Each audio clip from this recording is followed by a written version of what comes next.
Or how do you want to do that? Okay. So you have up to 3 minutes, and if you want to provide testimony separately, you can each get 3 minutes, up to you. So whoever wants to go first. Thank you for coming down. I first like to thank you for accepting my card. My name is Dr. Jones, too, Mayor. I'm here representing Next Student Academy and International Jazz Day. It's a United States UNESCO operation. Every year on April 30th, we do a big event here called International Jazz Day down at Cityscape. We'd like to get the support of the city, the total city, into looking into the importance of arts education and bringing it back, making sure that we got school in the school system.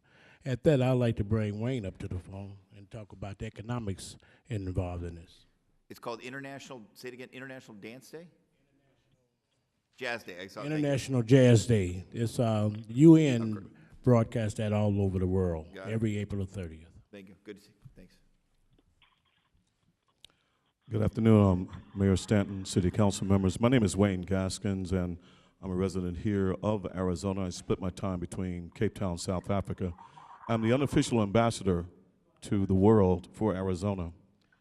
One of the things that we've talked about with this event that we mentioned to you is we're looking at an educational, cultural, and an economic engine with this festival being done. The Cape Town Jazz Festival is the second largest in the world, and it's only in comparison to North Sea and Switzerland's Montreux. And you just had a successful Super Bowl event come here.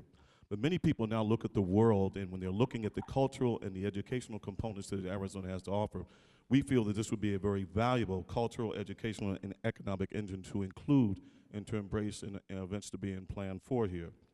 As we talk about the local and the global reach and the monetary impact, we have a phrase, Arizona, bring it here.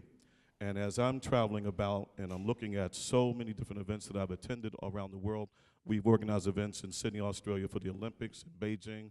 We've done the World Cup in South Africa. But the one thing we always concentrate on is letting the world know about what's here and available in Arizona. We like to say, Arizona, we have a space for you. Arizona is a good place for you. Bring it to Arizona. So what we would like for City Council to do is to fully embrace and to support and provide all the means of support to make this an annual destination event on your calendar for the world to see. Thank you very much. Thank you very much for coming down. That's great. All right, we have, I believe, no other cards for citizen request. Did Ms. Rogers provide testimony at the beginning? I believe she did. Remember? Okay. All right, this meeting is adjourned. Oh, she did not. I'm so sorry. Ms. Rogers, are you still here? Do you want to provide testimony on citizen request? She had to leave. Okay. All right, the meeting is adjourned. Thank you.